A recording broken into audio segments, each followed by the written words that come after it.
고린도전서 9장 19절 내가 모든 사람에게서 자유로우나 스스로 모든 사람에게 종이 된 것은 더 많은 사람을 얻고자 함이라. 아멘. 오늘 말씀 제목을 더 낮은 곳으로라고 한번 정해봤습니다. 중국 사람들이 많이 쓰는 말이 하나 있어요. 메이관시. 이 말은 나는 너와 상관이 없다. 나는 이 일과 아무 관련이 없다. 참 다른 사람에 대해서 관심이 없는 사람들 같아요. 이 민족성 자체가. 제가 중국에 처음 갔을 때 그 선배 되시는 분이 이런 이야기를 하더라고요. 중국 사람들은 사랑도 모르고 정도 없는 민족이다. 그때는 그 말을 잘 이해를 못했는데 살다 보니 정말 정이 없는 것 같아. 왜 정이 없을까? 한번 웃어봐야지. 왜 정이 없을까? 한번 생각해봤어요. 아, 중국에는 초코파이가 없구나. 초코파이를 좀 가지고 가야 되겠구나. 너는 모르지? 초코파이는 정입니다. 오케이. 우리의 삶은 어떻게 하면 그 사람들하고 더 친구가 될 수 있을까를 고민합니다. 그때 우리 은영이가 그 중3 때일까요? 고1 때인가? 그 막무가내로 중국을 떠나고 싶다고 나한테 하소연을 막 하고 그랬을 때 제가 그런 이야기를 했습니다. 왜 떠나가고 싶은 건데? 그랬더니 이 사람들이 싫다는 거예요. 왜 싫은데? 그냥 싫다는 거예요. 그래서 제가 했던 한마디가 뭐냐면, 그래서 하나님이 우리를 이 땅에 보내지 않았을까? 사랑하라고? 이게 어찌 보면 선교의 동기가 사랑이고 우리의 삶의 동기가 사랑이라고 하는 사실이죠. 그런데 이제 그 사랑이라고 하는 단어 자체가 너무 추상적인 거예요. 사랑해야죠. 근데 어떻게 사랑할 것인가? 이 부분이 우리의 숙제인 거예요. 오늘 읽었던 짧은 한 구절의 말씀이지만 사도 바울은 그 사랑을 지금 우리에게 가르쳐 주고 있는 거거든요. 자, 우리의 삶은 어찌 보면 얻기 위한 여정입니다. 더 얻기 위해서 수고하고 경쟁하고 개인들 가운데 상호 경쟁이 일어나지만 나라와 나라 사이에 전쟁이 일어나고 다 더 얻기 위한 피곤한 사이인 거예요. 그러나 오늘 이 사도 바울은 우리들에게 더 얻기 위한 우리의 삶을 지금 말해주고 있지만 사도 바울이 더 얻기 위한 것은 오늘 우리가 얻기 위한 그 얻음과 좀 달라요. 다시 한번 우리 같이 읽어볼까요? 19절 말씀 뭐라고 합니까? 내가 모든 사람에게서 자유로우나 스스로 모든 사람에게 종이 된 것은 더 많은 사람을 얻고자 함이라. 사도 바울의 삶의 목표가 더 얻는 거예요. 무엇을요? 사람을. 사람을 많이 친구를 사귄다라고 하는 그런 단순한 개념이 아니라 그 고린도전서 10장 33절에 나와 같이 모든 일에 모든 사람을 기쁘게 하여 자신의 유익을 구하지 아니하고 많은 사람의 유익을 구하여 그들로 구원을 받게 하라. 이게 결국 내가 더 많은 사람을 얻는 이유는 그들로 하여금 무엇하기 위해서요? 구원을 받도록 하기 위함인 거예요. 이게 사도 바울의 어찌 보면 전 삶의 방향성이었거든요. 예수 그리스도를 다메섹 도상에서 만난 이후로 사도 바울의 모든 삶은 여행이라고 말해도 틀리지 않을 거예요. 1차 전도 여행, 2차 전도 여행, 3차 전도 여행, 그리고 로마로의 여행, 그리고 그의 생명이 마감을 하잖아요. 사도 바울은 무엇 때문에 그렇게 여행을 했을까요? 어찌 보면 이것도 오늘날 우리가 여행을 하는 것과는 좀 방향이 다르지요. 그의 여행의 목적은 단 하나, 오늘 말씀처럼 더 많은 사람을 만나고 더 많은 사람을 얻기 위함이라고 하는 사실이에요. 그리고 이 목적의 여행을 위해 그는 많은 수고를 하고 있습니다. 오늘 이런 이야기를 해요. 내가 모든 사람에게서 자유로우나 스스로 모든 사람에게 종이 된 것은, 이분이 여행을 다니는데 어떤 자세로 다니냐면 종의 자세로 여행을 다니는 거예요. 종이라고 하는 이 부분은 이렇게 표현하는 거예요. 섬김이에요. 섬김. 어찌 보면 그의 모든 여행이 힘들 수밖에 없었던 것은 그의 전생의 삶이 섬김의 모습으로 다녔기 때문에 그렇다고 하는 사실이에요.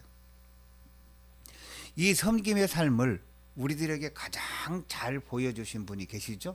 바로 예수님이십니다. 예수님의 우리가 인카네이션, 성육신을 한번 생각해 봐요. 예수님이 우리를 위하여 육신의 옷을 입으시고 이 땅으로 내려오셨습니다. 왜요? 그분도 우리를 얻기 위해서 내려오신 거예요. 예수님은 우리를 얻기 위하여 하늘 영광을 버리시고 이 땅에 친히 오신 거예요. 우리는 이걸 성육신이라고 부르잖아요. 매우 성육신이 신학적인 용어가 아니라 우리와 너무 친밀한, 우리의 삶 가운데 있는 그러한 단어입니다. 우리가 이 예수님의 성육신을 통해서 사람을 얻기 위해서 낮은 곳으로 내려감, 그리고 섬김의 원리를 배우는 거죠. 예수님도 마가복음 10장 45절에 이렇게 이야기합니다. 인자가 온 것은 섬김을 받으려 함이 아니라 도리어 섬기려 하고 자기 목숨을 많은 사람의 대속물로 주려 함이니라. 섬기려고 오셨다고 하는. 그래서 이 사랑의 실질적인, 추상적인 단어의 사랑의 실질적인 모습은 섬김이라고 하는 거죠. 오늘 우리가 섬김을 통해서 우리는 더 많은 사람들을 만날 수 있고 그 사람들을 사랑할 수 있다고 하는 겁니다. 역설적으로 이 세상은 더 높아지기를 원하는 그러한 세상이죠. 더 얻기 위해서 경쟁해야만 하는 우리의 현실이에요. 이런 세상에서 예수님은 우리를 더 낮은 곳으로 섬김의 자리로 초대하는데 왜 그렇습니까? 저는 이렇게 생각해요. 이 방법만이 사람을 얻을 수 있는 유일한 방법이라는 거예요. 하나님 나라의 유일한 방법이에요. 낮은 곳은 그럼 어딜까요? 낮은 곳은, 저에게 있어서 낮은 곳은 지금 제가 살고 있는 그 나라입니다. 여러분에게 있어서 낮은 곳은 어디예요? 바로 여기입니다. 조금 더 구체적으로 말하면 그리스도의 복음이 필요한 사람들이 있는 그곳, 그것이 바로 낮은 곳이에요.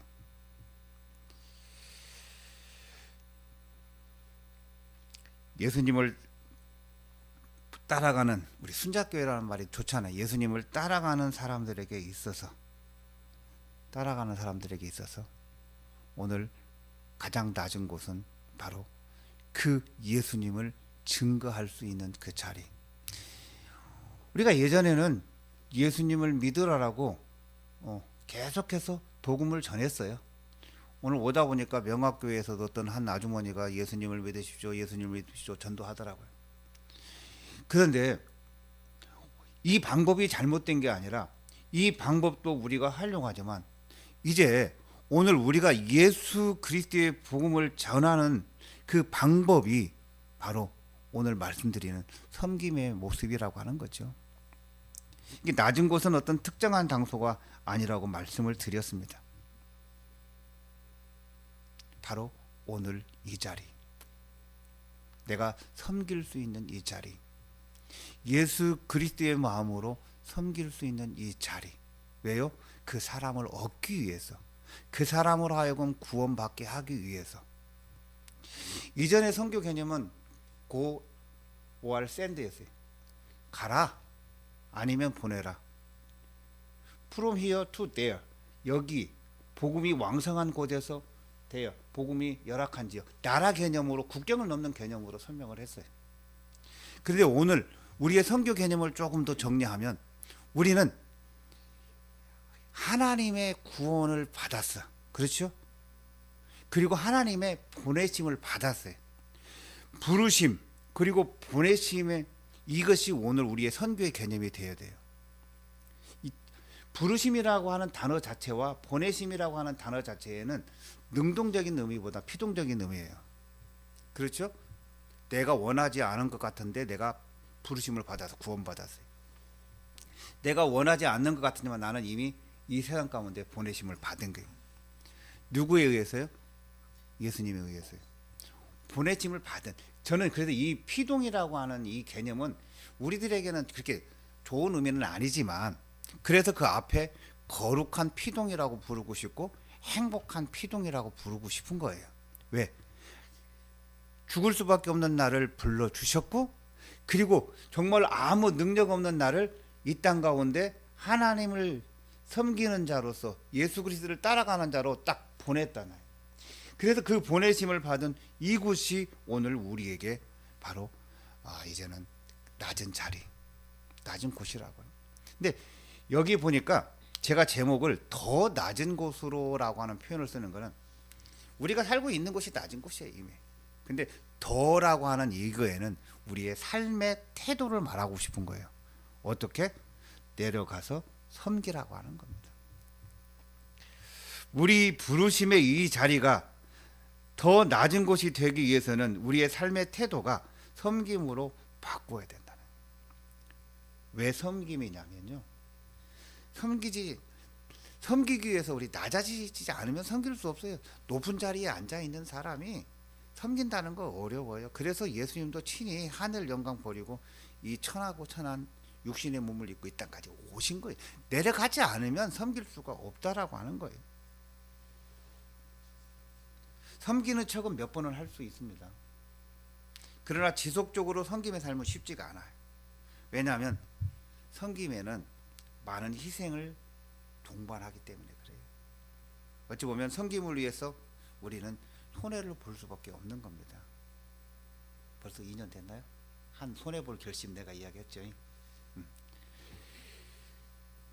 손해볼 결심을 하고 살아야만이 섬길 수가 있는 거예요. 나를 지키고 나의 가진 것을 지키고 섬기는 자리로 간다는 거 쉽지는 않아요. 그건 섬기는 척 한두 번은 할 수 있어요. 오늘 우리가 어떤 손해를 보느냐면요, 감정적으로 우리가 손상을 당해요. 제가 이렇게 섬기기 위해서 좀 바보처럼 살면 사람들이 나를 진짜 바보로 알아. 그러니까 그 순간적으로 감정이 손상이 되게, 저것들이 나를 진짜 바보로 알아?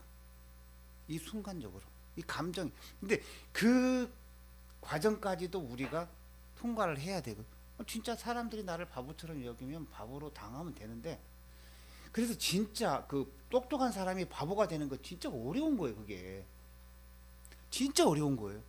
높은 자리에 있는 사람이 낮은 자리로 내려가는 게 진짜 어려운 거예요. 왜? 높은 자리를 포기한다는 거, 그리고 진짜 똑똑한 이 자리를 포기한다는 거 어려워요. 감정적으로 사람들이, 주변의 사람들이 나를 막 상하게 한다, 긁는단 말이에요. 저 사람 바보라고. 육체적으로, 경제적으로, 시간적으로 우리가 또 손해를 보게 될 수밖에 없어요. 섬기다 보면. 그리고 섬기다 보면 우리에게는 좀 단절이 필요할 때가 있어요. 거룩한 단절이라고 표현하고 싶어요. 가지치기가 필요할 때가 있어요. 이러는 중에 제가 저기 성남에 있는 만락교회에서 말씀을 듣다가 그 하나 좋은 걸 깨달은 게 그 손해볼 결심. 그리고 거기에서 하는 헌금 하나가 있어요. 한샘 치고 헌금. 너무 마음에 들었어요. 뭐냐면요, 커피 한 잔 마신 셈 치고 내가 마실 수 있는 커피 한 잔의 권리를 포기하고, 그거 무슨 프로젝트가 있으면 그렇게 헌금을 하는 거예요. 근데 그때 내가 밥 한 끼 먹은 셈 치고, 한 셈 치고, 그거 참 좋다. 내가 여러 가지로 포기할 수밖에 없는 상황. 근데 제가 이 섬기는 자리에서 포기하다 보니까요, 근데 그게 손해만은 아니더라고요. 삶이 단순해졌어요. 그러니까 삶이 단순하니까 이제 너무 편한 거예요. 내가 이 한국에 오니까 이번에도 본부에서 차를 있으니까 차를 타라고 그러더라고요. 차를 타보니까 진짜 편해요. 그렇죠? 이동하기가 편하고. 그런데 그냥 오늘 아침에는 걸어오면서 여보 미안해. 내가 그냥 차 운전하면 내가 이렇게 편안하게 여기까지 올 수 있는데 내가 또 지하철 타고 버스 타게 해서 미안해. 근데 그게 편하고 좋은 거예요. 단순하게. 차를 가지고 있으면서 어디로 가야 할지 고민하고 또 어디다 주차를 해야 될지 고민하고 이게 오히려 그냥 그 없는 게 편안한 거예요. 단순해지는. 그런데 그걸 또 떠나서 내 삶에 보람이 있잖아요. 그러니까 삶이 당당해지는 거예요. 내 욕심을 위해서 살아가는 사람은 좀 당당하기가 힘들 거예요. 사람 만나도 좀 껄끄럽고. 근데 욕심을 내려놓으니까 사람 만나도 이제는 이게 어느 순간에 당당해지는 거예요. 이러한 어떤 우리 삶의 모습뿐만 아니라 하나님은요 반드시 높여주십니다. 성육신과 십자가가 하나이듯 십자가와 부활 역시 동전의 양면이에요. 십자가의 길을 걷는 이들에게요, 성김을 살아가는 사람들에게 부활은 반드시 있을 거예요. 그 부활이 뭐냐? 오늘 하나님의 높여주심이에요. 하나님은 낮은 자로 내려간 우리를 높여주시는 거예요.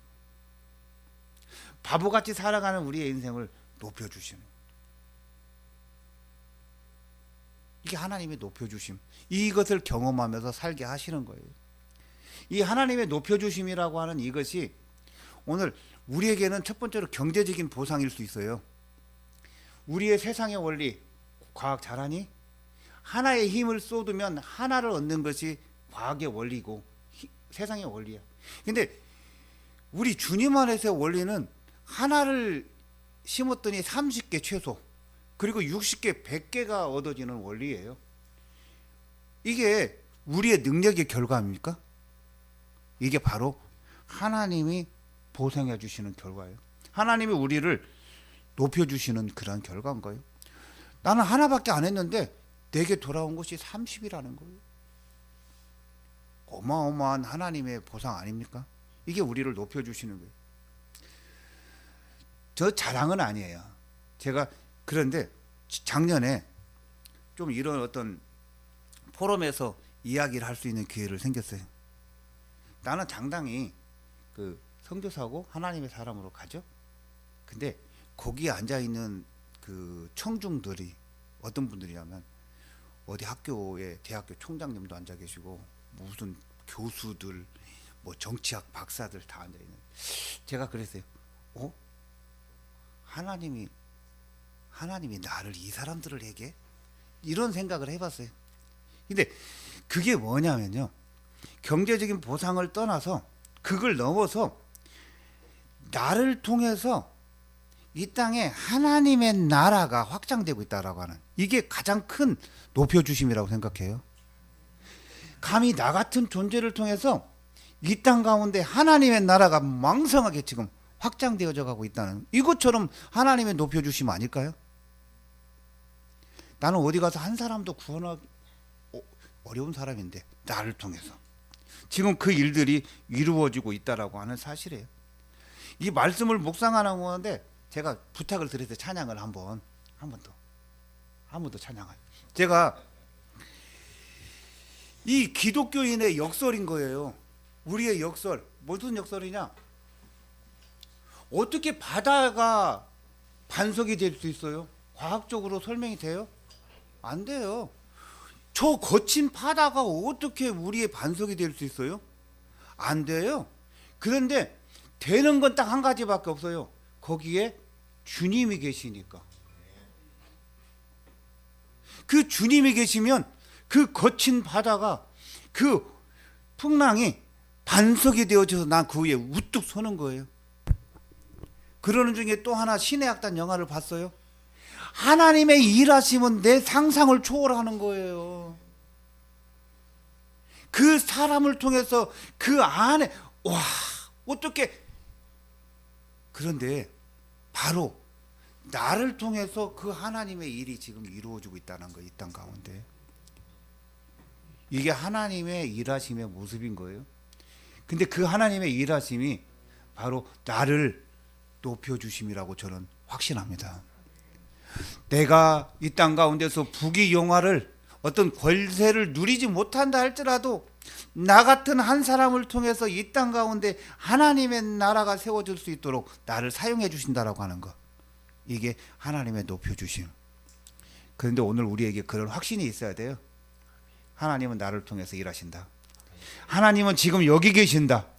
하나님이 여기 계시기에 여기가 내가 낮은 자리가 될 수가 있는 거예요.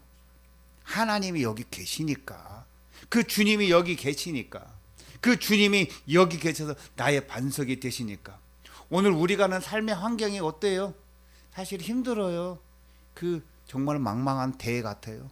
때로 따라서 거친 파도가 일어서 우리를 집어삼키려고 하는 그런 세상 속에서 오늘 그리스도를 따르는 사람들로서 한 사람을 더 얻기 위해서 그 자리에 우리가 있는데, 오늘 우리도 빠져갈 수밖에 없는 상황 속인데 오늘 우리의 확신이 있단 말이에요. 주님이 여기 계시기에.